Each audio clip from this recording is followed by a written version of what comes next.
नमस्ते listeners, welcome to chai with export के experts. Childhood कैसा रहा आपका? I am born and brought up in Unjha. हमारा सोर्सिंग, हमारे नेटवर्क्स इंडिया में उतना वाइड है कि हमने लास्ट ईयर जीरे के साथ साथ 10% तो मखाना का ही हमारा एक बकेट्स हुआ था। ग्लोबल मार्केट में देखने जाए तो basically spice industry is the biggest market. अलग अलग कंट्रीज में जाते हैं, जब मिडिल ईस्ट में गए तो उनका लैंग्वेज अलग है, जैसे चाइना में गए, यूरोप में गए, तो लैंग्वेज बैरियर कितना मायने रखता है एक्सपोर्ट में?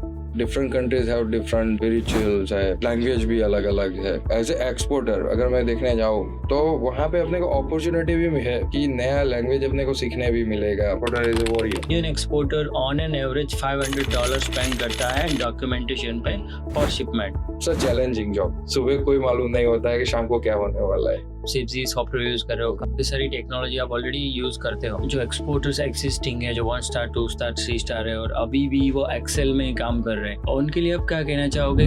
अभी टेक्नोलॉजी में और भी अपग्रेड्स आएंगे। वो दिन दूर नहीं है कि आप जस्ट इनवॉइस प्लेस करो, आपका बीएल ड्राफ्ट भी बन जाएगा, आपका सीओ भी बन जाएगा, फाइडो भी बन के डायरेक्ट मेल हो जाएंगे। आपके पास विजन नहीं है तो आप कुछ नहीं कर पाओगे। इंडियंस में कहावत रही है, एक सक्सेसमैन के पीछे एक वुमन का हाथ होता है, और मेरी जर्नी में भी वही है कि न्यू एक्सपोर्टर को कंफ्यूजन रहता है कि यार नया स्टार्ट करते तो बजट क्या होना चाहिए, आइडियल कोई नंबर रहता है? डिपेंड्स करता है कि आप कौन सी प्रोडक्ट करना चाह रहे हो, कितने वॉल्यूम में करना चाह रहे हो। नए एक्सपोर्टर से मेरे पे वही एक गुजारिश रहेगी कि आप पहले प्रोडक्ट को पूरे अच्छे से समझो। नमस्ते listeners, welcome to chai with export के experts, powered by Shipzy software. Shipzy basically एक सॉफ्टवेयर है जो एक्सपोर्ट बिजनेस को स्ट्रीमलाइन करता है और कस्टमर ऑर्डर से लेकर बीआरसी क्लोज तक की पूरी प्रोसेस मैनेज करता है। आज हमारे साथ है mister Neel Patel from Adinath corporation. Unjha से आते हैं, Asia's biggest spice and cumin market से आते हैं। आज हम जानेंगे कि वो कैसे अपनी टीम बना रहे हैं, जो 2 स्टार एक्सपोर्ट हाउस उन्होंने बनाया है उसका ग्रोथ कैसे किया उन्होंने, और जो इंटरनेशनल मार्केट में जो बायर्स है, सप्लायर्स है, जो पूरी एक्सपोर्ट की प्रोसेस है वो कैसे मैनेज करते हैं, टेक्नोलॉजी में कैसे आगे जा रहे हैं वो लोग, फ्यूचर के प्लान्स क्या है, क्या आदिनाथ का आईपीओ आएगा, और काफ़ी सारी चीज़ें हम जानेंगे। सो वेलकम नील भाई, हाउ आर यू? फाइन। तो नील भाई, आपने 2 star export house Adinath corporation है ऑलरेडी। उससे पहले हम जानेंगे कि आपने कैसे टेक्नोलॉजी में प्रोसेस किया, कैसे आप प्लान बना रहे हैं, आईपीओ आएगा या फिर सप्लायर बायर की चीज़ें, नया बिजनेस कैसे स्टार्ट होता है, ऊंजा कैसे पूरा क्यूमिन मार्केट वर्क करता है। लेकिन क्या आप बता सकते हैं, हम बचपन से स्टार्ट करते हैं, चाइल्डहुड कैसा रहा आपका? Basically I am born and brought up in Unjha and मेरा प्राइमरी से हायर सेकेंडरी एजुकेशन ऊंजा में ही हुआ है। Then after for further study मैं ऊंजा के बाहर ट्रैवल किया हुआ। जो एजुकेशन है, अर्ली एजुकेशन, और आदिनाथ से पहले जो आपका एक जो टाइम था वो कैसा रहा? बिफोर आदिनाथ मैं बाय प्रोफेशन मैकेनिकल इंजीनियर हूँ। सो अप टू 2018 मैंने मैकेनिकल फील्ड में मेरा एक्सपीरियंस हुआ। देन आफ्टर वो फील्ड्स में मेरे को जो पहले से एक विजन था फ्रॉम द चाइल्ड कि हाँ एक बिजनेस करना है, एक अच्छा कंपनी क्रिएट करना है। सो दैट्स व्हाई वो फील्ड में अपने को जम नहीं रहा था। तो देन आफ्टर मैंने 2018 में ये सब क्विट किया, मैकेनिकल इंजीनियरिंग का जो फील्ड था मेरा। देन आफ्टर मैं प्रोग्रेस सोच रहा था कि क्या करे। तब सडनली मेरे माइंड में एक थॉट आया कि चलो भाई, हाँ ऊंझा में ही ये स्पाइस मार्केट है। एंड मैंने थोड़ा बहुत रिसर्च भी किया, तो रिजल्ट वही आया कि हाँ एक्सपोर्ट का बिजनेस है, उसमें अपॉर्चुनिटी लॉट्स ऑफ है। और ये पूरा अगर है तो समुद्र है, इसमें सब नए प्लेयर्स, पुराने प्लेयर्स, सब की जगह है। मैंने एक स्ट्रैटेजी क्रिएट की और 2018 में उसी दौरान मेरे हार्दिक जी एंड मिस्टर चंद्रकांत सर से भी मुलाकात हुई, और उनके विजन भी था कि एक एक्सपोर्ट इंडस्ट्रीज में कुछ करना है। देन आफ्टर हम सब साथ में मिले और ये सब का फर्दर डिस्कशन हुआ, और हमारे 2018 से आदिनाथ कॉर्पोरेशन की जर्नी स्टार्ट हो गई। स्टिल वी आर ग्रोइंग और वर्किंग कर रहे हैं। तो आदिनाथ के बारे में जब आप ऊंजा में किसी से बात करेंगे तो आपको जो सुनने मिलेगा वो मिलेगा कि एक बहुत ही बेहतर टीम है और जो उनका एक टीम मैनेजमेंट है जो नए यंगस्टर्स को जो मौका देते हैं, जो ग्रूमिंग होती है वो काफ़ी अच्छी होती है। और एक और चीज़ जो लोग बताते हैं ऊंजा में आदिनाथ के बारे में वो है कि उनका जो लॉन्ग टर्म विज़न है वो बहुत ही स्ट्रांग है। तो जो भी लोग उनसे जॉइन होते हैं वो विज़न को देख के जॉइन होते हैं कि ये जो कंपनी है वो काफ़ी स्ट्रॉन्ग ग्रोथ पे है, जो मैनेजमेंट है वो काफ़ी स्ट्रॉन्ग है। तो हम पूरा प्रोसेस जानेंगे कि ये कैसे पूरा प्लान होता है, कहाँ से वो इंस्पिरेशन मिलती है और आदिनाथ क्या कर रहा है, कौन-सी कंट्रीज़ में एक्सपोर्ट कर रहे हैं। सो अनिल भाई, आदिनाथ अभी कितनी कंट्रीज़ में as of now Adinath more than 23 countries में एक्सपोर्ट कर रहा है, and still we are searching and doing the our best work for adding more and more countries in this field. So Indian spices की global market में क्या demand? अगर global market में देखने जाए तो basically spice industry is the biggest market, and अपने prime minister Narendra Modi ji sir का भी विजन एक बड़ा है, उनका भी लाइक कैंपेन रहा हुआ है कि जो ऑल ओवर द वर्ल्ड है और उसमें एक्सपोर्ट को मैक्स टू मैक्स पोटेंशियल मिलता रहे, and they also supporting new exporters, and still जो मार्केट में एग्जिस्ट कर रहे हैं उनको भी उनका सपोर्ट मिल रहा है। एंड ग्लोबल मार्केट में demand day by day Indian spices की ग्रोथ हो रही है। जैसे कि मैं आपको एग्जांपल देना चाहूँ, मैं 3 इयर्स पहले इन 2020 और 21 में कंट्री में गया था एज अ बिजनेस के लिए ओरिएंटेड में गया था। मैं बायरों से मिल रहा, तो उसी दौरान मेरे को एक सडनली एक देखने में आया कि पहले वो कंट्रीज वगैरह जो थी वो रीजन टर्मरिक और वगैरह जो प्रोडक्ट्स है उसका कंजप्शन नहीं कर रहा था, और सडनली आफ्टर कोविड वहाँ पे टर्मरिक की डिमांड लॉट्स ऑफ हो गए। तो मैंने 2-3 इंपोर्टर्स जो थे मेरे, उनसे मैं वही दौरान वो बातचीत हुई कि भाई इतना क्यों डिमांड्स आपके वहाँ आ रहा है।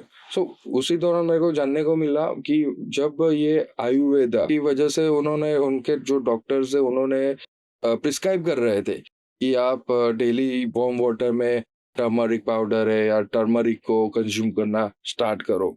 सो वही एक मिल रहा था।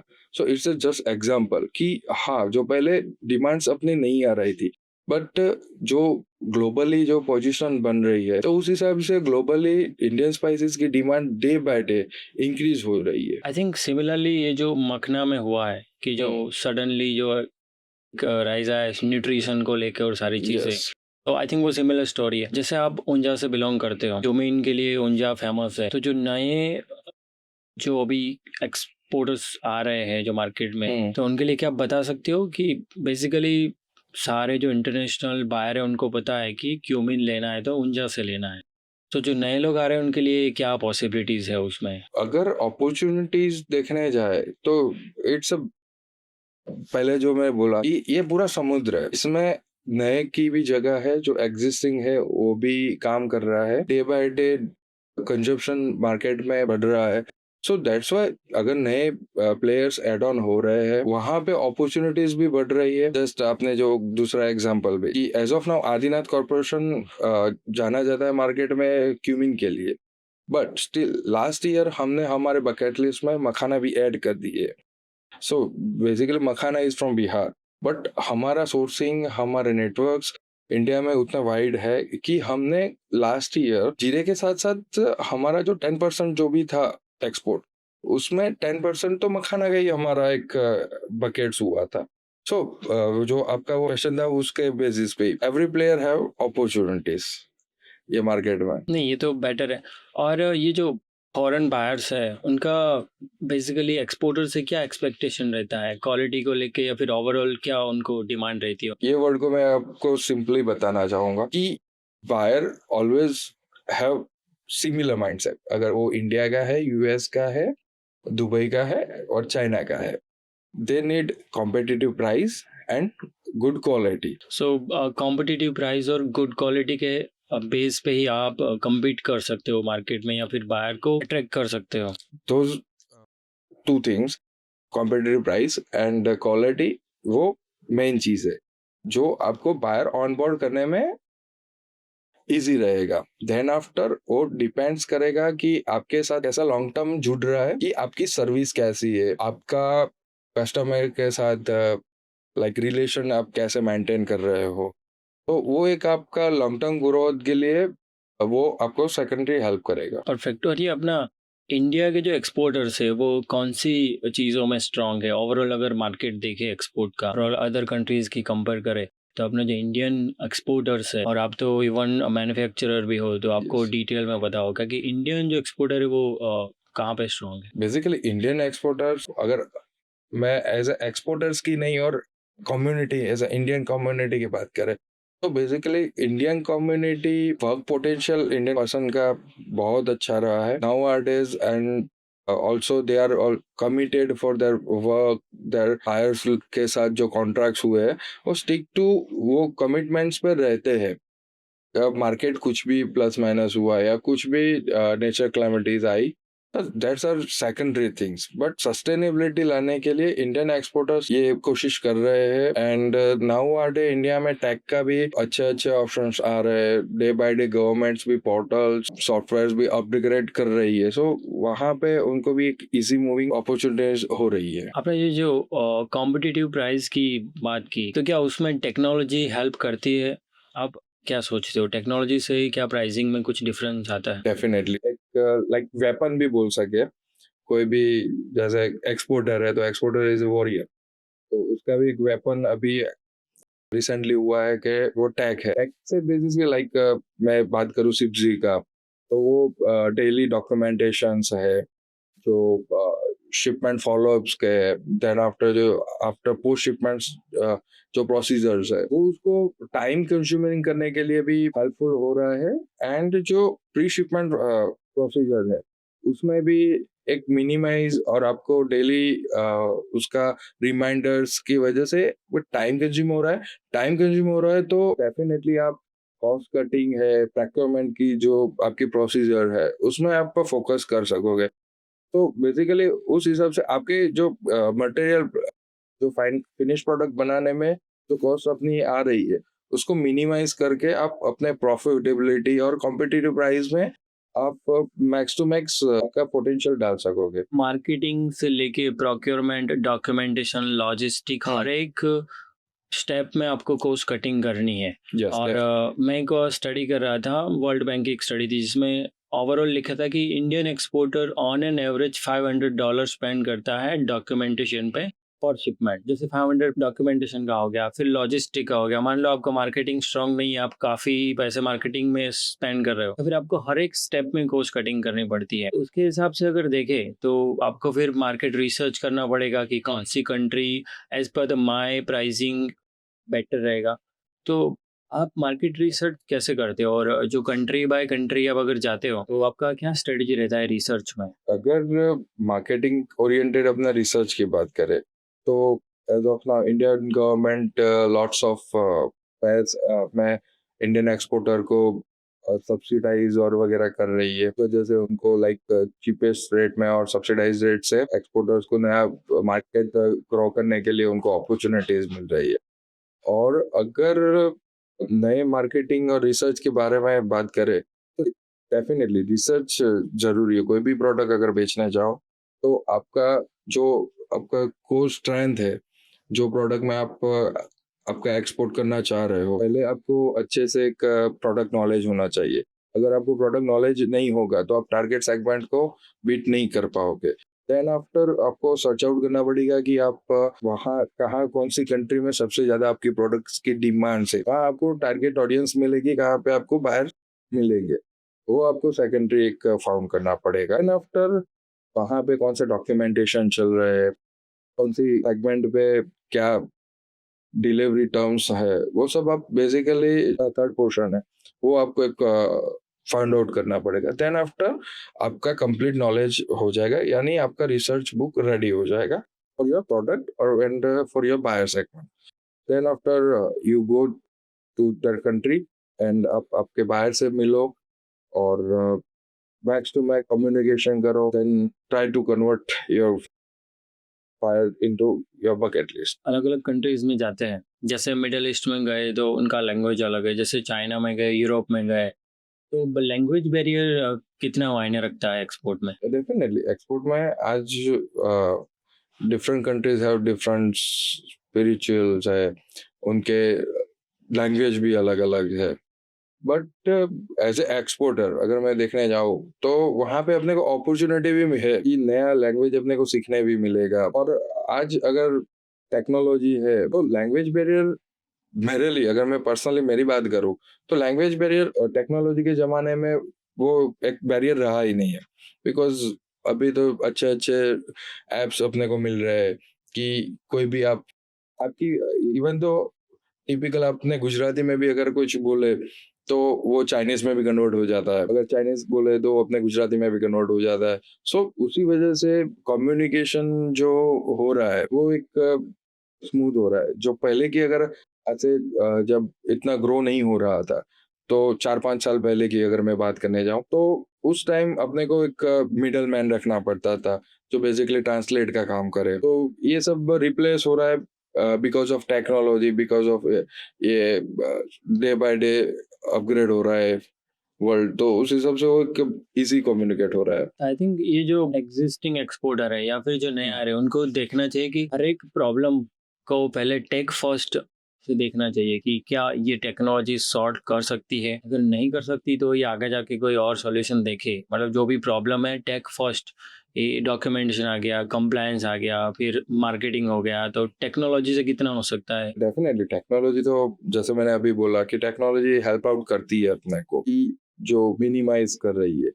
अभी टेक्नोलॉजी में और भी अपग्रेड्स आएंगे। मैं अगर फ्यूचर की अगर बात देखने जाऊँ तो वो दिन दूर नहीं है कि आप जस्ट इनवॉइस प्लेस करो, आपका बीएल ड्राफ्ट भी बन जाएगा, आपका सीओ भी बन जाएगा, फाइडो भी बन के डायरेक्ट मेल हो जाएंगे।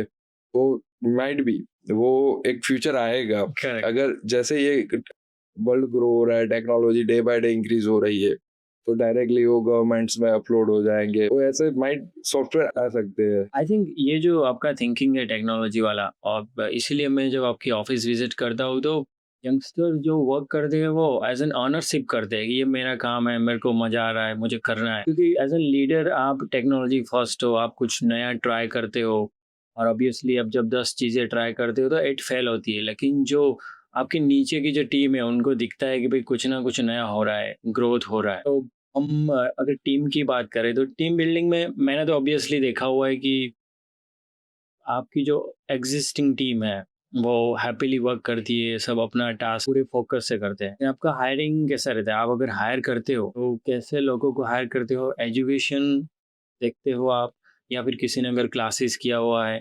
कैसे देखते हो आप? आदिनाथ में हमारा एक होमली एनवायरनमेंट रहता है। जैसे कि हार्दिक सर भी अगर कंपनी में होते हैं तो मैं पर्सनली मेरे को like as a team leader या जो डॉक्यूमेंटेशन टीम है, जो लॉजिस्टिक टीम है, अकाउंट्स टीम है, वो पूरा एक लाइक एक घर के अगर सदस्य है उस हिसाब से ही हमारा एक एनवायरनमेंट रहता है। और मैं मेरी टीम में और कंपनी में कभी भी मैंने मेरे को as a team leader represented नहीं किया है। मैं आज भी और डेली रूटीन में भी पूरे टीम के साथ ही बैठ के पूरा वर्क कंप्लीट करता हूँ। जो डेली टू डू लिस्ट होते हैं या जो डॉक्यूमेंटेशन या कोई फॉलो अप्स वगैरह है, तो टीम के साथ ही एज अ टीम मेंबर बन के ही काम करना मुझे पर्सनली लाइक पसंद है। सुनील भाई, आदिनाथ कॉरपोरेशन में जो आपका टीम के साथ काम करने का जो अप्रोच है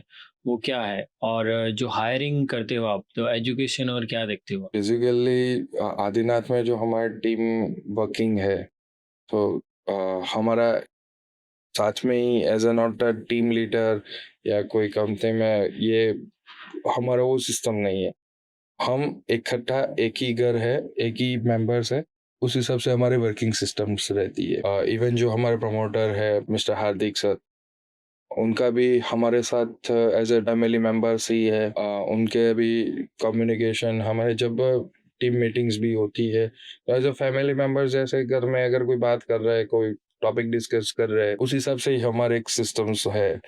और अगर बात हो करे तो हायरिंग, तो हायरिंग में जो मेरा पर्सनली व्यू है, तो मैं एक पर्सन का एटीट्यूड एंड दूसरी सेकेंडरी चीज आती है उसका एजुकेशन। एंड जो मैं मेन फोकस करता हूँ कि जो हर बंदे में जो एक लाइक जो भूख बोलते हैं, जो उसको एंगरनेस कितना है, वो काम करने की वो कैपेबिलिटी कितनी है, या उसको वर्क करना कितना पसंद है, उस बेसिस को मैं थोड़ा ध्यान में ज़्यादा रखता हूँ। देन टेक्नोलॉजी में उसका यूज कैसा है और कैसे कोई प्रोडक्ट्स को हैंडल कर रहा है, तो वो बेसिक्स मेरे चेक पॉइंट्स है जो मैं हायरिंग के टाइम वो चेक करके रिक्रूट करता हूँ करते। आई थिंक आप तो already Adinath Corporation already tech enabled है। जैसे आप सिप्जी सॉफ्टवेयर यूज़ कर रहे हो, कई सारी टेक्नोलॉजी आप ऑलरेडी यूज़ करते हो। जो एक्सपोर्टर्स एक्सिस्टिंग है, जो 1 स्टार 2 स्टार 3 स्टार है और अभी भी वो एक्सेल में काम कर रहे हैं, और उनके लिए आप क्या कहना चाहोगे? क्योंकि जो आप हायरिंग कर रहे हो, आज 2025 है, मतलब आज जो आप हायर कर रहे हो वो बंदा 25 साल का होगा, और 25 साल मतलब वो 2000 में बॉर्न हुआ होगा, 2011 में उसको एंड्रॉयड मिला होगा, और वो एंड्रॉयड के साथ पूरी अपनी जिंदगी जी रहा है। और उसको आप लेके आओ, अगर एक्सेल दोगे या फिर आप नोटबुक दोगे, तो वो काम ही नहीं करेगा, वो अप्रोच ही नहीं काम करता। लेकिन काफ़ी सारे लोगों को ये समझ में नहीं आता, उनको लगता है एक्सेल मतलब टेक्नोलॉजी है। तो और ये चीज़ें हायरिंग में भी लगती है, और फिर लगता है मेरे टीम मेंबर टिकते नहीं है, या फिर मेरे को प्रॉब्लम हो रहा है, आ रहे जा रहे, ये हो रहा है वो हो रहा है। तो आप उनके लिए क्या कहोगे? आप कैसे करते हो? जैसे आपने बोला आप एटीट्यूड देखते हो और हंगर देखते हो, तो जैसे आप हायरिंग कर रहे हो, तो अभी जो नए लोग हैं उनमें क्या दिखता है, उनको क्या चाहिए होता है? बेसिकली जो अभी के जो डॉक्यूमेंटेशन में रिक्रूटमेंट्स आ रहे हैं या अकाउंट्स में आ रहे हैं, लॉजिस्टिक डिपार्टमेंट हैंडलिंग में आ रहे हैं, तो जैसे आपने बताया कि ये जनरेशन अभी आ रही है लाइक 2000 के बॉन्ड्स वगैरह है, तो yes definitely they are known के यस आज हमारे जैसे 92 बॉन्ड वाले हैं आप, तो हमारे को जितना टेक में एंगेज होने में जितना टाइम लग रहा है, उससे वो बहुत इजीली वो कनेक्ट हो जाते हैं, बिकॉज दे आर एंड्रॉइड। अभी सब लोग जेंजी बोलते हैं उसको, but as a business prospect में देखने जाऊँ तो they are Android version and Mac version भी है। वो सब उन लोगों को लाइक कॉर्पोरेट माइंडसेट से काम करना पसंद है। डेफिनेटली एक्सपोर्ट फील्ड कॉर्पोरेट है, and still some of portions में जो टिपिकल सिस्टम है वही फॉलो करनी पड़ रही है, और ये सब पूरा एक मिक्सचर चल रहा है अभी मार्केट पे। तो उनको जॉब टास्क या वर्क देते हैं उनको, तो अगर टेक के साथ अपना देते हैं तो वो उनके पोटेंशियल काम्स जो है वो इफेक्टिवली एंड करेक्टली निकाल के देते हैं। जो एक्सेल्स वगैरह में उनको देते हैं, तो लाइक उनको एक ऑर्थोडॉक्स माइंडसेट जैसे व्यू आता है हमारे लिए कि हाँ भाई टिपिकल या क्या कर रहे हैं ये कंपनी वाले, कि स्टिल स्टिक ऑन एक्सेल्स। जो अभी इतना इनेबल हो गया है, इतने अच्छे सॉफ्टवेयर आ रहे हैं लाइक सिप्जी और वगैरह, तो वो क्यों नहीं यूज कर रहे हैं, तो एक उनका भी व्यू होता है। तो यहाँ पे एक डिफरेंशिएट क्रिएट हो जाता है। अगर आपको ये जेंजी सीरीज को आपके टीम में एड ऑन करना है, तो you have to must add your tech in company. Correct. तो बेसिकली एक कंसेप्ट है, जो हम ऑफलाइन भी बात कर रहे थे, कि लाला भाई की कंपनी और एक कॉरपोरेशन। तो अभी जो यंग जनरेशन है उनको चाहिए प्रॉपर कॉरपोरेट जॉब, जिसमें स्ट्रेटेजी है, जिसमें टीम मीटिंग्स है, जिसमें प्लानिंग है, और जो आप बोलते हो वही आप एग्जीक्यूट करते हो। लाला भाई का अभी थोड़ा बात करेंगे कि जिनको नहीं पता है, हम लोग बता दें कि मार्केट में अभी एक जो टर्म है लाला भाई की कंपनी, मतलब जो फादर या ग्रैंडफादर की कंपनी चला रहा है, जिसका कोई स्ट्रेटेजी नहीं है, कोई प्लान नहीं है। मतलब वो मॉर्निंग में उठ के जो मूड है या फिर जो रील्स देखी उसके हिसाब से पूरा दिन काम करेगा। अगर कल उसने गद्दर की रील देख ली तो वो गद्दर के हिसाब से काम करेगा, और उसी तरीके का चलता है पूरा। तो उनको बोलते हैं लाला भाई की कंपनी। और जो कॉरपोरेट कंपनी होती है वो प्रॉपरली स्ट्रेटेजी के हिसाब से चलते हैं, एसओपीज के हिसाब से चलते हैं, और जो कि प्लान करते हैं, और उनका एक पर्टिकुलर प्रोसेस होता है कि हम बायर को ऐसे अप्रोच करेंगे, ये हमारा कोस्टिंग रहेगा और ये हमारा नो रिग्रेट प्राइस रहेगा, और ऐसे हम लोग फ्रेट फॉरवर्डर से अप्रोच करते हैं या फिर CHA से। तो पूरी जो एंड टू एंड प्रोसेस होती है वो एक रिटर्न में होती है या फिर वेल कम्युनिकेट होती है। मूड पे नहीं होता कि चलो आज है तो चलेगा, कल नहीं चलेगा। नील भाई, क्या आप एग्री करते हो कि लाला भाई ऐसे ही काम करते हैं? डेफिनेटली कोई लाइक उसको जनरेशनल बिजनेस कहते हैं अगर अच्छी लैंग्वेज में बोलने चाहे। और सेकेंडरी फॉर फादर वाली गद्दी। और अभी के जो आपने वर्ड बोला वो भी अच्छे है कि लाला भाई की कंपनी।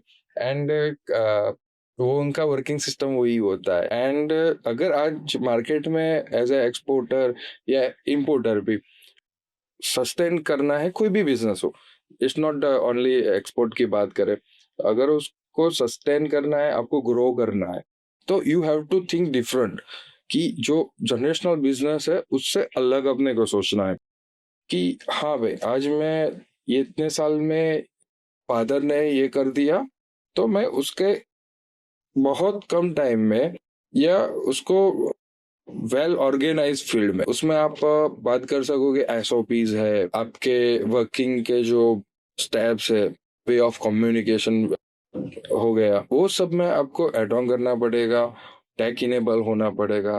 तो अब जाके ही आप आपका जो लाला भाई वाली कंपनी है और आज के कॉर्पोरेट माइंडसेट वाले जो बायर्स है उनके साथ आप डील कर पाओगे, या उनके जैसे लाइक कॉर्पोरेट जो कंपनीज है जो लीडिंग प्लेयर्स है इन मार्केट, उनसे आप बीट कर पाओगे। सुनील भाई, क्या बता सकते हो ऊंजा में कितने लाला भाई है? ऐसा नहीं है, ऊंजा आज समझो जीरे का एक हब है ऑल ओवर द वर्ल्ड। मैं बोलने जाऊँ कोई भी बायर है, अगर वो प्रोडक्ट सर्च कर रहा है क्यूमीन फेनल, देन उसको गूगल सर्च में उसको फर्स्ट थिंग आएगी ऊंजा, कि जीरा लेना है यानी ऊंजा का लेना है। एंड ऊंजा को एक लाइक नाम भी मिला है, वर्ल्ड्स की biggest spice city of India भी बोला जाता है। एंड हमारे यहाँ जनरेशनली बिजनेस है, but still lots of exporters आ रहे हैं, नए जनरेशनल भी एक्सपोर्ट्स आ रहे हैं कि जिनका फादर का टिपिकल डोमेस्टिक वर्क्स था।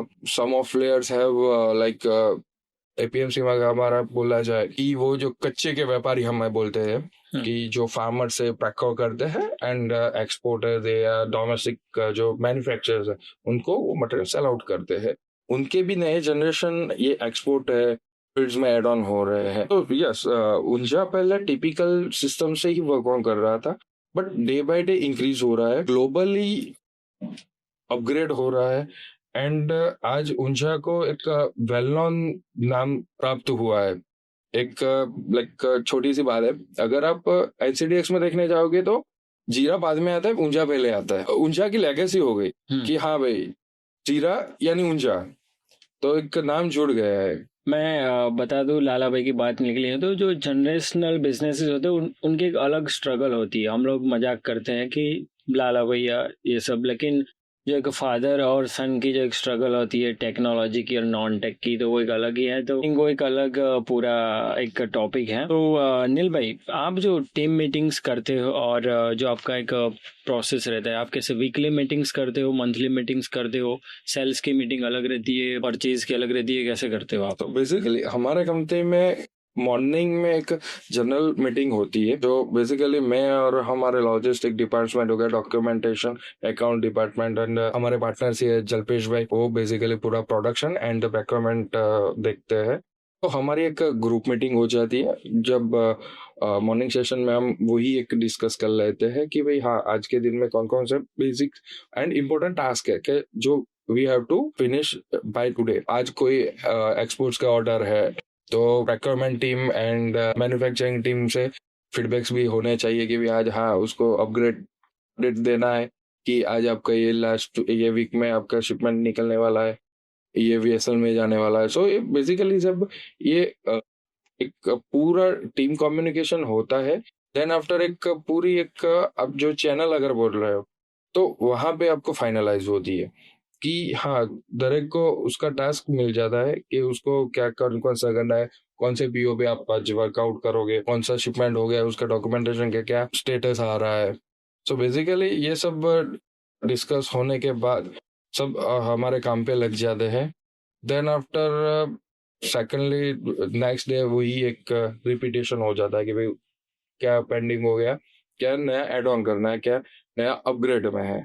बाकी जो हमारा डॉक्यूमेंटेशन और फॉलो वगैरह है, जो शिपमेंट्स के अपडेट्स वगैरह है, वो तो सिप्जी से और डायरेक्टली सबको वो देख लेते हैं, हर एक डिपार्टमेंट वाला, कि भाई कौन कौन सा किसको क्या करना है।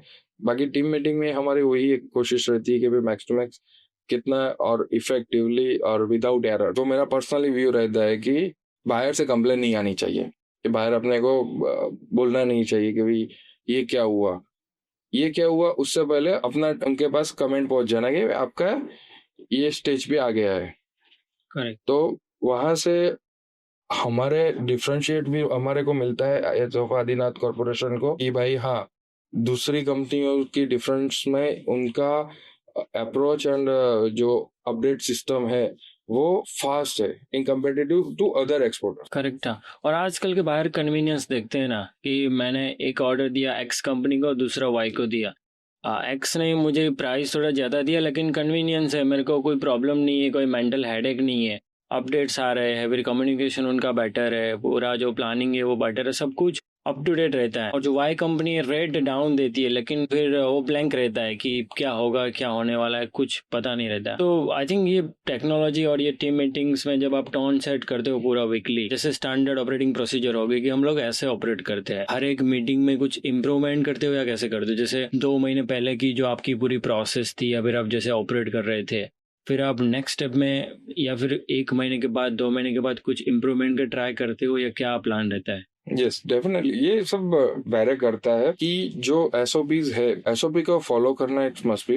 एंड के बाद एक ट्रायल रन रहता है, कोई भी एसओपी बनता है, देन फाइनलाइज तो है, मगर एक रन करना पड़ता है कि हाँ उस हिसाब से अगर काम करे। और अगर कुछ वहां पे फीडबैक्स अगर आ रहे, लाइक टीम मेंबर्स भी, कभी मैं टीम मेंबर से भी फीडबैक लेता हूँ कि हाँ भाई आपने ये किया है तो इसमें अपना क्या चेंज आउट कर सके, कि भाई इसमें आपको वर्किंग करने में क्या हर्डल्स आ रही है, आपका क्या फीडबैक है कि भाई इसको कैसे इजी कर पाए।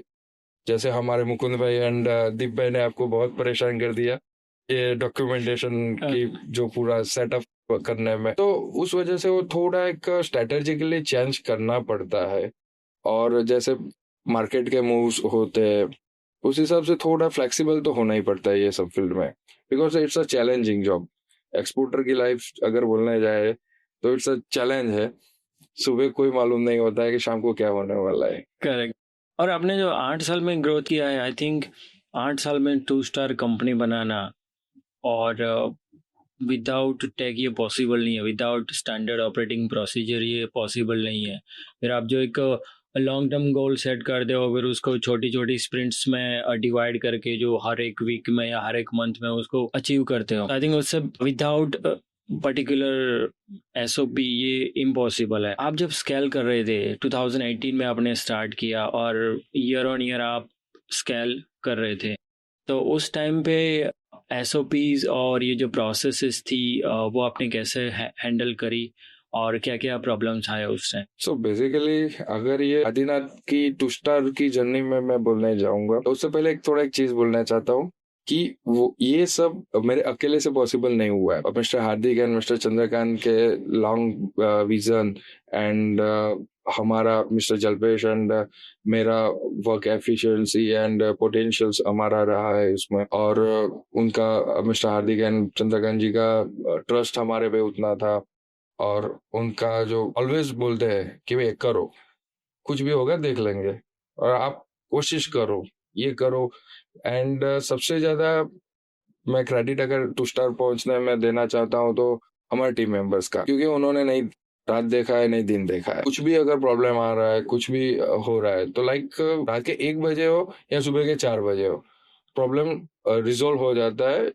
और कभी कभार तो ऐसा भी हुआ है, प्रॉब्लम आया है, सॉल्व हो गया है, और मेरे को 1-2 दिन बाद मालूम पड़ रहा है कि हाँ ये बंदे ने ये यहाँ पे एक ग्लिच क्रिएट हुआ था, उसको सॉर्ट कर दिया था और कंप्लीट हो गया था। यही एक हमारे टीम का एक स्ट्रेंथ पॉइंट है कि सब मिलजुल के एक लाइक एक शेल्टर में ही हम काम कर रहे हैं। और आपने बात की एसओपीज और वगैरह की, SOP and strategy definitely work करती है। अगर आप उसको मैं सिंपली अगर बोलने जाता हूँ, तो अगर आपके पास विजन नहीं है तो आप कुछ नहीं कर पाओगे, और विजन के साथ आपके पास कोई स्टैंडर्ड जो फॉलो क्या करना है, कैसे करना है, कैसे इफेक्टिवनेस आएगा। तो अगर वही आप नॉलेज और वही फाइनल नहीं कर रहे हो तो आपका वर्क डिस्टर्ब हो जाएगा।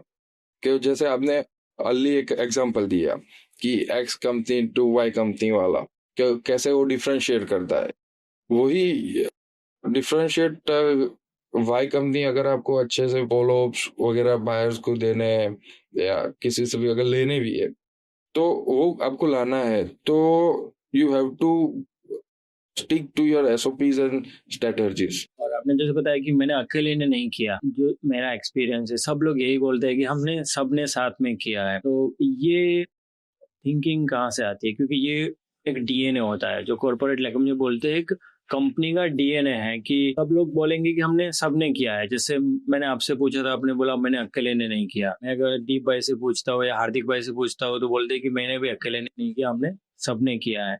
तो ये डीएनए कहाँ से आता है? अगर जो अपने लाइक ग्रैंडपा वगैरह बोलते थे कि आप क्या फल खाना चाहते हो उसका ही आपको बीज लगाना पड़ेगा।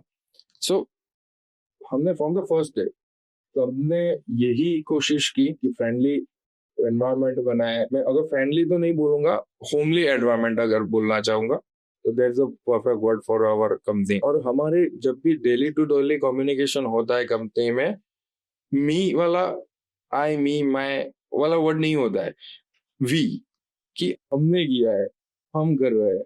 सो वही एक हमने एक पहले से हैबिट्स रखी है। मैं, हार्दिक सर, जल्पेश भाई सब डेली वही करते हैं। और apart from this group meetings, जो बिजनेस की बात है वो तो होती रहती है, उसके बाद पर्सनल डेवलपमेंट में भी हम उतना ही करते हैं।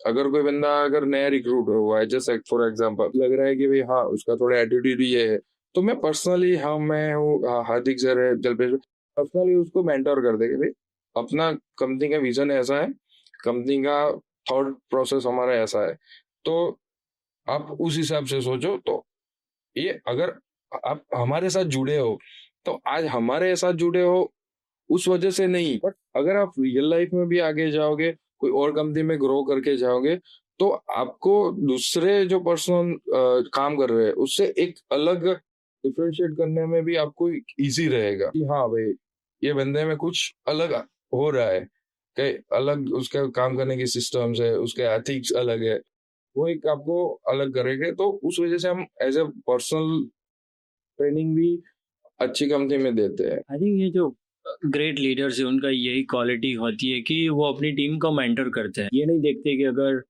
उसने कंपनी स्विच की तो क्या होगा। उनका एक बेसिक होता है माइंडसेट कि मुझे मेरी टीम को ट्रेन करना है और वेल ट्रेन करना है।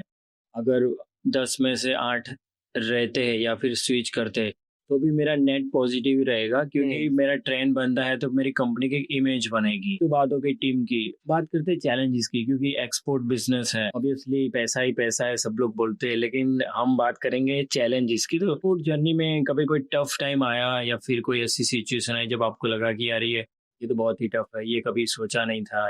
Yes definitely. आज जो पहले एक्सपोर्ट्स जो होते थे तो वहां पे और आज के एक्सपोर्ट्स में lots of customs rules and regulations है, गवर्नमेंट के कंप्लायंसेस है, उतने चेंज हो रहे हैं डे बाय डे। उसके साथ पेस्टिसाइड्स के भी अभी इश्यूज मार्केट में बहुत चल रहे हैं। जो कस्टमर्स है उनको जो पहले क्वालिटीज और वगैरह उतना नॉलेज नहीं था, जो एंड बायर्स की अगर बात करने जाए तो वो एक वेल नॉलेज हो गए। तो उस वजह से ये मार्केट में चैलेंजेस तो है, और चैलेंजेस के साथ ये documentation and rules and regulations में भी अपग्रेड आ रहा है।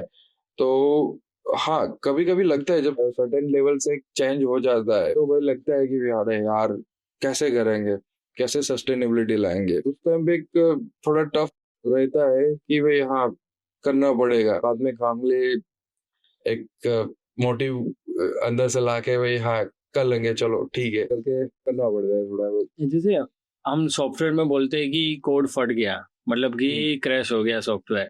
वैसे एक्सपोर्ट में जो बायर या सप्लायर के साथ ऐसा कुछ हुआ जब आपको लगा कि यार ये तो प्रॉब्लम हो गया, कोई एग्जांपल या फिर? यस, होता रहता है, लाइफ है, तो अप्स एंड डाउन हर एक की लाइफ में आता हूँ। कभी कभी ऐसा भी हुआ है कि चलो भाई मार्केट आज अच्छा है, सडनली कोई क्राइसिस आ गया, लाइक कोविड पेंडेमिक की अगर एक मैं बात करता हूँ, तो उस टाइम आपको भी सबको ऑल ओवर द वर्ल्ड मालूम है कि ये पूरा प्रॉब्लमेटिक क्रिएट हो गया था, ट्रांसपोर्टेशन स्टॉप्स हो गए थे, और ये सब सिनारियोज आर वर्स। तो उस ड्यूरेशन में some of buyers are not agree to accept cargo, because उनके वहां भी उतना सिचुएशन वर्स थी, और हमने यहाँ से शिपमेंट्स लगा दिए थे क्योंकि ओवर द नाइट ये ही सडनली लॉकडाउन वगैरह आए थे, तो यहाँ से कोई कार्गो रास्ते में था। तो it's a tough moment for us, but माता जी का बहुत सपोर्ट अपने के रहा है ये जर्नी में भी। ओवर द पीरियड्स बाहर के साथ कम्युनिकेशन हुआ, उसको थोड़ा टेक टाइम हुआ, देन आफ्टर ये सब सिचुएशन सेट अप हो गई थी। आई थिंक 2 साल पहले क्यूमिन कुछ रेट्स में बहुत चेंज हुआ था, तो उस टाइम आपको ऐसा सिचुएशन था जब आपको टफ लगा या फिर कैसे मैनेज किया आप? एग्रो प्रोडक्ट्स है तो बट ऑब्वियस है मार्केट अप्स एंड डाउन तो आएगी, बट वो एक टाइम था कि हाँ, cumin top of the bullish price पे टच हो गया था। Lots of peoples have hurt in money because of the crisis अभी आया था उसके बाद। बट हमारे साथ पर्सनली ऐसा नहीं हुआ था, क्योंकि हमारे जो बायर्स का लिस्ट है, जो बायर्स हमारे साथ जुड़े हैं, तो अगर मार्केट डाउन में भी अगर उनके साथ ट्रेड हुआ है, तो हमने अपर साइड में भी उनको डिलीवरी दी है, टाइमली शिपमेंट्स उनके गए हैं। तो वो हमारे एक एथिक्स वहां पे काम आ गए थे कि मार्केट जब बढ़ा था तब भी उनको डिलीवरी मिली थी, कम है और इंक्रीज हुआ है तब भी उनको डिलीवरी मिलती है। तो because of our neutral mindset हमारे साथ पर्सनली ये प्रॉब्लम फेस नहीं किया था हमने। ये एग्रीकल्चर नहीं, राइट बोला आपने कि अप्स एंड डाउन्स रहते हैं। मेरा एक पर्सनल क्वेश्चन है, जैसे मैकेनिकल इंजीनियरिंग किया और फिर मेरा 2 साल का मैन्युफैक्चरिंग का एक्सपीरियंस रहा, उसके बाद 8 साल से मैं सॉफ्टवेयर में काम कर रहा हूँ, आईटी में। तो मेरा एक बेसिक क्वेश्चन होता है एग्रीकल्चर को लेके कि जब कोई मैकेनिकल या आउटसाइडर जिनको कोई एग्रीकल्चर का एक्सपीरियंस नहीं है, वो अगर आज क्यूमीन या कोरिएंडर या कोई और प्रोडक्ट में आता है, उनकी क्वालिटी कैसे समझ में आती है? क्योंकि अगर मेरे को आप पूछो क्यूमीन और कोरिएंडर का डिफरेंस, तो बेसिक डिफरेंस ही मेरे को पता है। कोई नेक्स्ट क्वालिटी लेवल में जाओ आप, या फिर आप अगर प्रोडक्शन ईयर मेरे को पूछो, 2 प्रोडक्ट साइड साइड में रख के, तो मुझे बेसिकली समझ में नहीं आता है। तो ये कैसे चैलेंज आप सॉर्ट आउट करते? देखो, ये फील्ड पे ऐसा है कि हाँ, कमोडिटी एक फिक्स है, मगर उसके लॉट्स ऑफ क्वालिटीज है। तो अपने पहले बात हुई ऐसे, you have to do research, नहीं किया है प्रोडक्ट पे आपने, तो आपको वो नॉलेज, लेक ऑफ नॉलेज रहेगा ही। अगर लेक ऑफ नॉलेज रहा तो आप जब कोई बायर से अगर आप बात करें, इफ जेन्युइनली अगर कोई बायर है, तो पर्सनली वो आपको लाइक वही समझेगा कि आपको क्वालिटी का नॉलेज नहीं है, या फिर आप मार्केट में नहीं है। तो नए एक्सपोर्टर से मेरे भी वही एक गुजारिश रहेगी कि आप पहले प्रोडक्ट को पूरे अच्छे से समझो। हाँ, प्रोडक्ट को समझने के लिए लेबोरेटरीज वगैरह है, तो आप लेबोरेटरी से कांटेक्ट कर सकते हो, या आप इससे प्रोक्योरमेंट करो। अगर आप ट्रेडिंग फॉर्म बना रहे हो या मर्केंटाइल एक्सपोर्ट बन रहे हो, तो आप मैन्युफैक्चरर से बात करो, वो आपको समझाएगा। हमारे साथ भी ऐसा हो रहा है, ऐसा नहीं है कि कोई समझाएगा नहीं।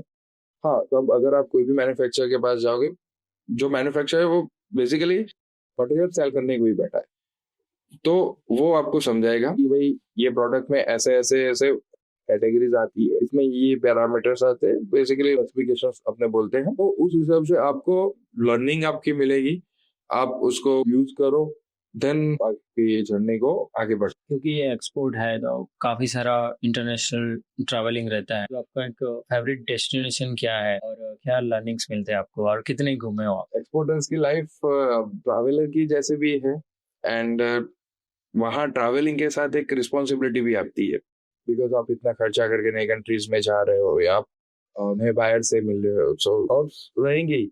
अरे यार कैसे होगा, क्या क्या करेंगे, कैसे बात करेंगे, क्योंकि आप फेस टू फेस तो कभी नहीं हुए, language barrier, lots of travelling के भी इश्यूज वगैरह रहते हैं। मैं मेरी लाइफ जर्नी में 7 से 8 कंट्री घुमा हुआ हूँ, but among them Dubai is one of my favourite.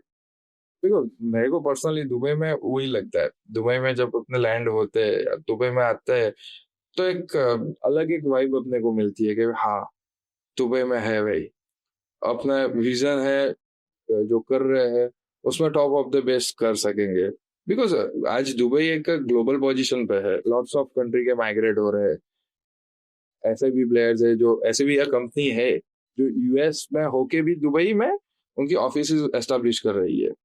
China से भी एस्टेब्लिश होके कंपनीज है वो दुबई में उनके लाइक ऑफिस और वगैरह कर रहे हैं, तो इट्स ग्लोबल हब। तो आपको जो आपका विजन है या आपके जो कमोडिटीज वगैरह लेके निकल रहे हो, तो उसको सेल करने में, कम्युनिकेशन में भी Dubai is very easy, because वहाँ पे हिंदी में आप कम्युनिकेट कर सकते हो, उस वजह से।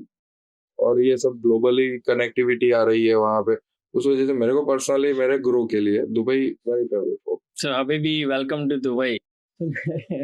तो नील भाई, कोई प्लान है दुबई में विला लेने का 2030 में? Not right now. Sunil bhai, spice export में लॉन्ग टर्म सक्सेस के लिए दो गोल्डन रूल क्या है? नॉट ओनली फॉर स्पाइस, कोई भी अगर बिजनेस आप कर रहे हो, तो लॉन्ग टर्म सक्सेस पाने के लिए आपको एक आपकी क्वालिटी में कंसिस्टेंसी रखनी पड़ेगी। एंड सेकंड थिंग जो है वो ऑलवेज जो ग्लोबल कॉम्पिटिटिव मार्केट है आज के, उसको भी compete करना पड़ेगा। So those two are my keywords कि लॉन्ग टर्म विजन अगर है आपके पास, तो क्वालिटी एंड कॉम्पिटिटिव रेट पे मोस्ट फोकस रखना पड़ेगा। एज पर योर एक्सपीरियंस, ये जो नए एक्सपोर्टर है उनके लिए आप बता सकते हो कि क्या उनको अवॉइड करना चाहिए इनिशियली? तो अगर आप नया एक्सपोर्ट फॉर्म या मैन्युफैक्चरिंग आप स्टार्ट कर रहे हो, कोई भी प्रोडक्ट हो, प्रोडक्ट डजेंट मैटर, अगर आप आ रहे हो मार्केट पे, तो जो आपका प्रोडक्ट का देखने का तरीका है, आप प्रोडक्ट को अच्छे से समझो पहले कि उसके प्रॉन्स एंड कॉजेस क्या है, को आप एलेबरेट करो। देन आफ्टर कौन से कंट्री में आपके प्रोडक्ट्स की डिमांड है, उसको आप अच्छे से थोड़ा फाइंड आउट करो, उस पर थोड़ा रिसर्च करो। देन आफ्टर एक्सपोर्ट की बात कर रहे हो, तो एक्सपोर्ट में आप कौन से डॉक्यूमेंटेशन वगैरह आपको नीड है, तो वो सब आपको थोड़ा देखना पड़ेगा। देन आफ्टर ये सब आप वर्कआउट करोगे तो ही आपको एक सक्सेस मिल पाएगी। अदरवाइज लॉट्स ऑफ, जो अगर एक एग्जांपल अगर देना चाहूंगा, तो कोई अगर नया बंदा आ रहा है एक्सपोर्ट में, नया स्टार्ट कर रहा है, देन उसको प्रॉब्लम ये आता है कि उसने ऑर्डर तो ला दिया, मगर उसको डॉक्यूमेंटेशन की मालूम नहीं, कहाँ से उसको, अगर चीपेस्ट रेट में आज के दिन में शिपिंग इंडस्ट्रीज में लॉट्स ऑफ ब्लंडर्स हो रहे हैं कि चीपेस्ट रेट में आपको फ्रेट्स वगैरह दे देंगे, उसके बाद आपके पास क्लेम करेंगे कि आपका ये हो गया वो हो गया, देन आफ्टर वही एक आपसे कवर अप करेंगे। तो आप जो भी काम करो, स्टैंडर्डाइज काम करो, और जो ऑथेंटिक प्लेयर्स है मार्केट के, अगर आप एज अ ट्रेडिंग कर रहे हो, तो ट्रेडिंग में आप ऑथेंटिक मैन्युफैक्चरर से आप रिक्वायरमेंट करो। अगर शिपिंग की बात करें, तो जो लॉन्ग टर्म बैठे हैं जो मार्केट में लीडिंग प्लेयर्स है, उनसे आप क्लियरिंग वगैरह का और डॉक्यूमेंटेशन का आप उनसे प्रोसीजर करो। देन आफ्टर दूसरी एक नए एक्सपोर्टर्स को मेरा ही वो भी एक गुजारिश रहेगी कि आप अगर मेन लाइंस है उनसे ही काम करो, क्योंकि those are the leading players and they have the network, कि वो आपके साथ अगर कुछ गलत हो रहा है या कुछ गलत होने वाला है, so they have the market experience. So आपको वहां पे उनका भी एक जो एक्सपीरियंस है वो आपको हेल्प आउट करेगा। Correct. I think initially margin अगर ना भी मिले, लेकिन अगर प्रोसेस उनकी सेट हो जाए तो जो नए एक्सपोर्टर उनको हेल्प हो सकता है। तो विदाउट लुक मार्जिन, लाइक मेरे को पहले शिपमेंट में इतना कमाना है, इतना, आई थिंक आपने जो बताया वो सही है कि जो प्रॉपर प्रोसेस से जाए, जो पुराने प्लेयर्स है जिनका में भी रेट हाई हो सकता है, लेकिन अगर वो फर्स्ट स्टेप सेट हो गया या फिर जो स्टेपिंग स्टोन बोलते हैं वो सेट हो गया तो फिर इजी हो सकता है, राइट? हम बात करते हैं फैमिली की, आप एक फैमिली प्लेयर भी हो और आप एक बिजनेस लीडर भी हो, तो फैमिली की बात करते हैं उससे पहले एक पर्सनल क्वेश्चन की क्या अनिल भाई पॉलिटिक्स में जाएंगे? नहीं, सॉरी सर। नहीं, मेरे को like team building and business में बहुत लाइक अगर बोलने जाऊंगा कि हाँ, मेरे को लाइफ में एक पहले से एक विजन था फ्रॉम द चाइल्डहुड कि हाँ, मैं टीम बिल्डिंग करूंगा एंड एक अच्छा बिजनेस रन करूंगा या क्रिएट करूंगा। मैंने कभी ये फ्यूचर पॉलिटिक्स के बारे में सोचा नहीं है, किसी ने कोई फ्यूचर देखा नहीं है, तो वो नहीं तो जाने वाला हूँ। मगर ऐसा कोई सिनेरियो क्रिएट हो जाएगा तो मे बी हो भी जाए। Correct, you never know what happens. So Yeah. And family, health and business, इन तीन चीज़ों में आप कैसे मेंटेन करते हो? मतलब फैमिली आपके लिए फर्स्ट है, हेल्थ है, बिजनेस है, आप कैसे जगल इन करते हो? डिपेंड्स करता है, क्योंकि अपने इंडियंस में कहावत रही है कि एक सक्सेसफुल पर्सन के पीछे एक वुमन का हाथ होता है, और मेरी जर्नी में भी वही है। मेरी वाइफ का बहुत सपोर्ट रहा है मेरी लाइफ के ग्रोथ में, बिकॉज उसके वजह से क्या है कि मेरा फैमिली एंड जो मेरा हेल्थ है उसका टेक केयर वो कर लेती है। उस वजह से मैं मैक्सिमम जो टाइम है मेरा बिजनेस ग्रोथ करने में, ये सब में मैं निकाल पाता हूँ। So she is my backbone. Family and health है, उसको सेकेंडरी करके बिजनेस को फर्स्ट प्रायोरिटी पे रखा हूँ। आई थिंक मैं भी आपकी वाइफ को थैंक यू बोलना चाहूँगा, क्योंकि जब भी आप मिलते हो आपका फेस हैप्पी रहता है। आई थिंक वो बैकबोन है जो हैप्पी फेस रखती है। Yes. एक और क्वेश्चन है कि आपके एक्सपोर्टर बहुत ही बिजी होते हैं और उनका जो टाइम जोन डिफरेंट होता है, कस्टमर्स की टाइम जोन अलग रहता है, आपका डेली रिचुअल क्या रहता है, क्या प्रोसेस रहता सो डेली रिचुअल की अगर मैं बात करने जाऊँ तो लाइक मॉर्निंग वेकअप से लेके ऑफिस पहुंचने तक जो बेसिक अगर कुछ वर्क है तो मैं घर से ही निपटा लेता हूँ। देन आफ्टर मेरा डेली शेड्यूल्स की जो रूटीन्स है, तो मेरा ब्रेकफास्ट मोस्टली मेरे मदर एंड माय वाइफ के साथ होता है, because father have different business, so वो अर्ली थोड़ा निकल जाते हैं, तो मैं ब्रेकफास्ट और वगैरह करके थोड़ी प्रेयर और वगैरह करके ऑफिस पहुंचता हूँ। अगर ऑफिस से भी मेरा प्रेयर करते ही मेरा जो वर्क डेस्क पे स्टार्ट होता है, तो इन बिटवीन मेरा थोड़ा प्रेयर का उधर मैं टाइम निकाल लेता हूँ। Then after again exporters life is not easy, क्योंकि जो आज आपने सोचा है कि हाँ मैं पूरे दिन में ये करूँगा, बट कभी कभी हो भी जाता है, कभी कभी कोई सर्टेनिटी आ जाती है या कौन से बायर ने क्या कौन सी डिमांड कर ली, एक टाइम फिक्स नहीं होता है। हाँ, but we have to manage that those things. So एक मोस्ट चैलेंजिंग रहता है फॉर एक्सपोर्टर्स लाइफ। ओके, और अगर आपको चांस मिले या फिर आप अज्यूम करें कि आपको एक दिन कुछ नहीं करना है, no mobile, no internet, nothing, no work, तो आप क्या करते? हम जुड़े हैं आज स्पाइस इंडस्ट्रीज से, तो स्पाइस इंडस्ट्रीज में फरवरी से लेके जून तक हमारा मोस्ट सीजनेबल टाइम्स रहता है कि जो ऑलमोस्ट वर्क है, और या उस ड्यूरेशन में लॉट्स ऑफ वर्कलोड रहता है। वो टाइम में हम अवॉइड करते हैं कि भाई कोई ब्रेक ना आए, बट मेडिकल इमरजेंसीज और वगैरह में तो कोई भी स्टॉप करना पड़ता है। तो देन आफ्टर जो हमारा बाकी का टाइम रहता है, वो हमारे आदिना टीम में वो एक सिस्टम है ही कि एवरी संडे इज हॉलीडे। कोई बंदा कोई फॉलोअप या वो कुछ करता भी नहीं है पूरे टीम में। पूरा उस दिन पे फैमिली टाइम स्पेंड करने का हमने एक सिस्टम बनाया है, बिकॉज कोई भी बंदा है पूरे 6 दिन हेक्टिक पीरियड से पास ऑन हो रहा है, तो उसको मेंटली हीलिंग करने के लिए फैमिली टाइम स्पेंड करना वो एक नेसेसरी है। यस, फैमिली टाइम्स उसमें साथ फ्रेंड्स भी आ गए, अपने घर के भी मेंबर्स आ गए, तो वही एक हमारा सिस्टम है ही already. Every Sunday is break रहते हैं। तो गाइस, अगर आप उंजा से हो और आप फूड इंडस्ट्री में और आपके जो ऑनर या फाउंडर है वो संडे को भी कॉल करते हैं, प्लीज कांटेक्ट मिस्टर नील भाई। उनका मार्केट यार्ड के पास में ऑफिस है, तो आप स्विच कर लीजिए, क्योंकि संडे को परेशान होना मना है। सुनील भाई, क्या बता सकते हैं कि ऊंझा मार्केट ओवरऑल कैसे चलता है? क्योंकि क्यूमिन और ऊंझा के बारे में बहुत सुना है हमने, मतलब क्यूमिन इक्वल टू ऊंझा हो गया यार, ऊंझा इक्वल टू क्यूमिन हो गया।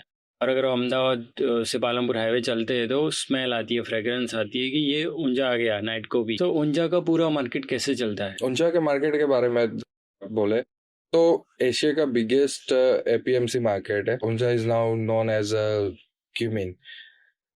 तो बेसिकली अगर मैं सिस्टम की बात करूँ तो अगर ऊंजा के सराउंडिंग मोर देन 100 किलोमीटर्स कोई क्यूमिन ग्रो नहीं हो रहा है। ओके, बेसिकली ये जो लेगेसी हमारे को जो जनरेशनल मिली है उस बेसिस पे ही चल रहा है। राजस्थान एंड सौराष्ट्र, गुजरात के, नॉर्थ गुजरात के जो सेंटर्स है वहां पे जीरा, सौंफ वगैरह ग्रोन होता है और वो ऊंजा में मंडी में एपीएमसी मार्केट में सेल आउट होने के आता है। तो वहां पे एक कच्चे के व्यापारी होता है और एपीएमसी ऊंजा की निगरानी में उसका ऑक्शन मिलता है। बिकॉज वो ऑक्शन करने का एक सिस्टम है कि वहां पे एपीएमसी का एक न्यूट्रल पर्सन रहेगा, वो ऑक्शन करवाएगा। उससे फार्मर्स को जो उसका मार्केट प्राइस है उसकी प्रोडक्ट, उसको करेक्ट प्राइस मिले and they try to give farmers max to max pricing. So like वही एक जो ट्रस्ट है टू फार्मर टू एक्सपोर्टर कि हाँ भाई ऊंचा जा रहा है तो अपने को अपने मटेरियल का बेस्ट से बेस्ट प्राइस मिलेगा। So that's why every farmers touch to Unjha. तो उसी वजह से हमारे ऊंचा में उतना राइवल्स और वगैरह होता है बिकॉज उसको अच्छा प्राइस मिलता है और उसको सेफ्टी भी उतना प्रोवाइड होता है बिकॉज कोई थीफ और वगैरह के कोई इश्यूज नहीं है। एंड ऊंचा is like now become the global non market. उसको कोई भी अगर बाहर आ रहा है तो उसको बाहर को भी मालूम है कि भाई हाँ ऊंचा से अगर मैंने प्रेकमेंट किया है so we don't have to worry कि अपने टाइम से डिलीवरी हो जाएगी, क्वालिटी में कोई प्रॉब्लम नहीं आएगा। वो एक सिस्टम हमारा है ऊंचा का।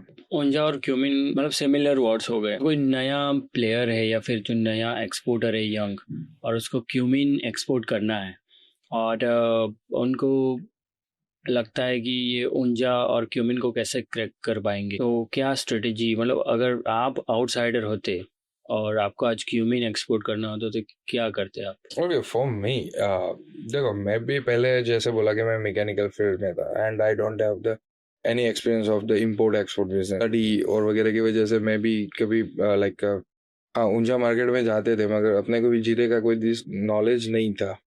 तो जैसे मैं भी 2-3 एक्सपोर्टर से मिला था उसी दौरान जैसे हमारे जो डोमेस्टिक प्लेयर्स है उनसे भी मिला था।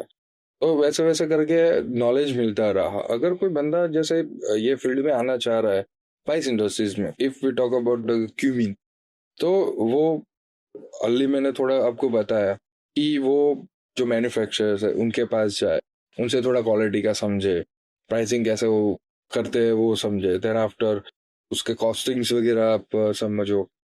जैसे जैसे लर्निंग एंड रिसर्च से आपको नॉलेज आ जाएगा कि हाँ कि भाई इंटरनेशनल मार्केट में ये प्राइस है, अभी कम्पीट हो रहा है और अपना कॉस्टिंग ये आ रहा है, so they can enter in this market. Correct. और ये काफी जो नए एक्सपोर्टर रहते हैं उनको कंफ्यूजन रहता है कि यार कैसे करें। तो एक ये चीज पूछनी थी कि क्या बिना ट्रैवलिंग के भी एक्सपोर्ट हो सकता है या फिर मैंडेटरी है कि आपको कस्टमर को मिलना पड़ेगा फेस टू फेस या फिर एक्सपो में जाना पड़ेगा? यस, एक सर्टेन लेवल पे ट्रैवलिंग भी जरूरत है। अगर आप इनिशियल स्टार्ट कर रहे हो, अगर आपके पास लाइक लिमिटेड फंड से अगर कर रहे हो तो आप एग्जीबिशंस वगैरह में एज ए विजिटर्स जाओ। आप पहले समझो प्रोडक्ट मार्केट को कैसे डील हो रहा है, क्या हो रहा है। इसके अलावा अगर आपको नॉलेज अगर गेन करना है तो अभी गवर्नमेंट ऑफ इंडिया ने लॉट्स ऑफ गवर्नमेंट बॉडीज बना दी है।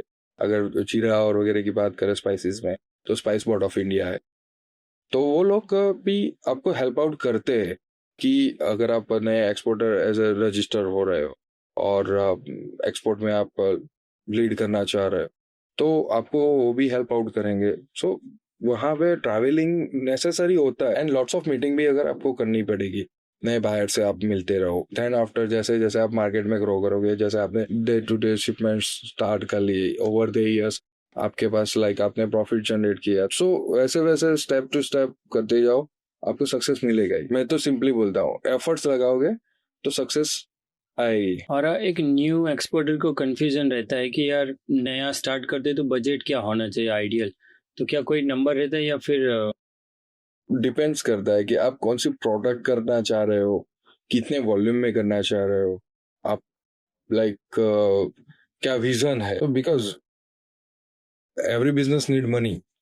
आपको कोई भी धंधा क्रिएट करना है, कोई भी बिजनेस आपको एस्टेब्लिश करना है, इस मस्ट बी गेम मनी। हाँ, आपको अपने पास सर्टेन कैपिटल होनी चाहिए, बट आप जैसा आपका क्वेश्चन है कि हाँ उसको कैसे वो कर पाएगा, तो वो आप कौन से वॉल्यूम पे आप करना चाह रहे हो, कौन सी प्रोडक्ट क्या करना चाह रहे हो, उसका बेसिक प्राइस क्या है, उस पर एक वेरी करेगा। डिपेंड, और फिर उनकी बैकग्राउंड क्या है, सपोर्ट सिस्टम क्या है, वो यस, काफी सारी डेफिनेटली चीजें। It's depends. आई थिंक काफी सारे लोगों को ये गलतफहमी रहती है कि अगर कम बजट है तो बैंक हेल्प करेंगी, लेकिन जब तक मेरा एक्सपीरियंस है, न्यू एक्सपोर्टर को बैंक भी हेल्प नहीं करता। तो आपका क्या कहना है उसमें? उसमें गवर्नमेंट की और एक्सपोर्ट पोटेंशियल स्कीम्स भी अभी मार्केट में लॉन्च हुई। यूएस में आजकल कंसेप्ट है कि 4-5 साल काम करो और फिर एक मिनी वैकेशन हो जाए, एक मिनी रिटायरमेंट 1 साल का होता है। तो 5 साल वर्क, 1 साल रिटायरमेंट, क्योंकि उनको लगता है कि यार क्या पता, मतलब 50-60 के बाद रिटायरमेंट होने का चांस मिलेगा नहीं मिलेगा, एक और कोरोना आएगा या फिर हार्ट अटैक आएगा। सो आपका क्या मानना है, क्या ऐसा होना चाहिए इंडिया में भी? ये पर्सनालिटी पे डिपेंड करता है कि बंदा कैसे उसकी लाइफ को जी रहा है। लाइक अगर ऑफिस के टाइम पे अगर ऑफिस का सोचो और घर पे आके आप लाइक ऑफिस का ही अगर सोचोगे, तो आपकी मेंटल हेल्थ डिस्टर्ब होगी, वो ऑब्वियसली है। और अगर घर की कोई अगर मैटर क्रिएट हुई है, चलो फैमिली इश्यूज है, आप वहां पे वर्क पे जाके आप वो फैमिली इश्यूज को आउट करोगे, तो उधर आपको वर्क एफिशिएंसी नहीं आएगी। अगर आप ये सब चीजों को बैलेंस करके जाओगे, और हाँ, अभी लाइक एज ए ह्यूमन ये 5-7 सालों में हमने बहुत अप्स एंड डाउन्स देखे हैं। रिसेंटली अपने जो अहमदाबाद में एक इश्यूज क्रिएट हुआ, लाइक लाइफ का कोई भरोसा नहीं बना है। तो ये पॉइंट पे डिपेंड्स करता है कि आप कैसे माइंडसेट से आप लाइफ आपका स्पेंड कर रहे हो। अगर पर्सनली मैं देखने जाता हूँ, तो मैं हाँ ऑफिस का काम किया, ओके प्रॉब्लम है, बट प्रॉब्लम नीड सॉल्यूशन। उसको कैसा प्रॉब्लम है, तो अगर घर पे लेके जाने वाला प्रॉब्लम है, तो आप थोड़ा वेट करो, प्रॉब्लम अगर सॉल्व हो जाता है तो सॉल्व करके ही घर पे जाओ। सो दैट्स वाई आपको आपका फैमिली, तो जो टाइम आप स्पेंड करने वाले हो, वो एक अच्छे से आप स्पेंड कर पाओगे। तो वो एक वेरी करता है। अगर कंसिस्टेंटली 5-6 साल काम करोगे, और 1 ईयर का मिनी वेकेशन, अभी जो ब्रेक आ रहा है, क्या नया एक ट्रेंड आया हुआ है यूएस मार्केट में, वो करने जाओगे, तो आपको आपके काम से भी एक डिस्टेंस हो जाओगे। जो 1 साल में नया अपग्रेड हुआ है मार्केट, उससे भी आप टाइम ब्रेक हो जाओगे, तो वहाँ एक कनेक्टिविटी में थोड़ा इश्यू रीस्टार्ट करने में आपको आएगा। अगर मेंटेन करके चलोगे, तो लॉन्ग टर्म आप सस्टेन कर पाओगे मार्केट पे। तो आपका मानना है कि काम करते रहो, बीच में वीकेंड पे या फिर कोई मंथ एंड पे वेकेशन मिनी 2-3 दिन का लेते रहो। काफी लोग बोलते हैं कि एक्सपोर्ट में बहुत पैसा है, मतलब ऑडी बीएमडब्ल्यू यही सब लेते हैं तो तो ऐसा कुछ नहीं है। एक्सपोर्टर्स की लाइफ ऑलवेज स्ट्रगलिंग रही है। नॉट ओनली फॉर एक्सपोर्टर्स की, कोई भी अगर बिजनेस कर रहे हो या जॉब कर रहे हो, इवन दो वुमन है, अगर वो घर भी संभाल रही है, वो जॉब भी कर रही है, लाइफ का एक दूसरा नाम भी स्ट्रगल है। तो स्ट्रगल तो है ही। ओके, किसी को रातों रात सक्सेस कैसे मिले, और अभी सोशल मीडिया का एक ट्रेंड चला है, कब कितनी फैक्ट प्रोफाइल्स भी है कि हाँ भाई रियल लाइफ में कुछ नहीं है, और ऑन कैमरा कुछ अलग दिखा रहे हैं। ये सब से थोड़ा दूर रहे तो ही अच्छा है। रियल लाइफ में रहो, रियल लाइफ एंजॉय करो। दिनात कॉर्पोरेशन का लॉन्ग टर्म प्लान क्या है? आईपीओ करेंगे आप लोग? ये डिपेंड्स करता है, स्टिल वी आर ग्रोइंग। आज हम सक्सेसफुल नहीं बोलना चाहेंगे, मगर स्टिल वी आर स्ट्रगलिंग और ग्रोइंग डे बाय डे। अच्छा रहा तो अभी मार्केट में ट्रेंड है भाई, आईपीओ आईपीओ आईपीओ का। लेट्स सी, विजन तो है, कैसे ग्रो हो रहा है डिपेंड्स करेगा। I think 2 star export house तो ड्रीम होता है काफी लोगों का, लेकिन आप जैसे बोल रहे हो कि स्टिल यू आर ग्रोइंग, मतलब कि आपका विजन बहुत बड़ा है और यही दिखता है आपके पूरी प्रोसेस में। एंड अनिल भाई, so the final round, rapid fire, your favourite round. Ready? So daily का कोई काम जो आप किसी और को हैप्पीली दे दोगे। Depends on person. Adinath corporation को एक लाइन में डिफाइन करना हो तो। Most of solution for trust. सिप्जी को एक लाइन में डिफाइन करना हो तो। Part of Adinath. वाओ, कोई एक चीज जो अगर 100% ऑटोमेट हो जाए तो जिंदगी सॉर्टेड रहती। Business person के perspective से देखे तो financial crunch. अगर बिजनेस एक क्रिकेट टीम होती, आप कैप्टन या ऑलराउंडर होते। All rounder. 2015 के नील भाई और आज के नील भाई में क्या डिफरेंट है? Keep it up, bro. एक एक्सपोर्ट मेमोरी जो याद करके स्माइल आती है। First consignment of my life. अगर आपका फोन वॉलपेपर एक बिजनेस थॉट होता तो क्या लिखा होता? आपदा को अपॉर्चुनिटी में बदलता ही सीखो. एक स्पाइस जो आपकी पर्सनालिटी से मिलती है। Cinnamon. सबसे ज्यादा हेडेक क्या देता है? कस्टम, कंप्लायंस या क्लाइंट कॉल्स? Compliances. कौन से मोमेंट पे लगता है कि अब तो एक स्ट्रॉन्ग चाय जरूरी है? After this podcast. बिजनेस के बाद अगर एक करियर चूज करना है तो क्या चूज करेंगे? Chai. चाय या कॉफी? Chai. वाइन या वोडका? Non-alcoholic. सो ये पॉडकास्ट मैं आपने नील भाई से काफी सारी बातें सुनी, काफी सारी नॉलेज नील भाई ने शेयर की। नील भाई एक ऐसे यंगस्टर है कि उनको अच्छा लगता है सबसे डिटेल में सब चीजें शेयर करने का। सो गाइज, अगर कोई क्वेश्चन है तो कमेंट में लिखिए, जो भी क्वेश्चन है हम लोग ट्राई करेंगे आंसर देने के लिए। अगर नील भाई से आपको कांटेक्ट करना है पर्सनली, सो हमें बताइए, हम लोग वो ट्राई करेंगे आपसे कनेक्ट करने के लिए। अगर क्यूमिन में कुछ भी क्वेश्चन है या फिर आप ऊंजा मार्केट में जाके मिलना चाहते हो तो नील भाई ऑलवेज ऊंजा में अवेलेबल रहते हैं, सो आप जाके मिल सकते हो। एक वो ऐसी पर्सनालिटी जिनको मिलके आपको लगेगा कि वाह, ऐसे भी बहुत अच्छे भी लोग होते हैं मार्केट में। Thank you, Mukesh bhai, for giving the opportunity. Welcome Neel भाई, और हम लोग ट्राई करेंगे कि आप एक और बार आए और काफी जो क्यूमिन के काफी सारे क्वेश्चन है तो उसको हम सॉल्व करेंगे। Definitely. After ये सीजन के बाद फिर से चाय पे चर्चा करते हैं। एक्सपोर्ट के करियर्स में अपने जो टैग है उसके बारे में भी अपने डिस्कस करेंगे और एक अच्छा सा लेंथी सा एक शॉर्ट मूवी भी बनाएंगे। So hopefully guys will do it definitely. और ये एक्सपोर्टर की जुबान है, तो जो बोलते हैं वो डेफिनेटली करते हैं और जो नहीं बोलते वो तो करते ही है। Thank you guys, have a nice day.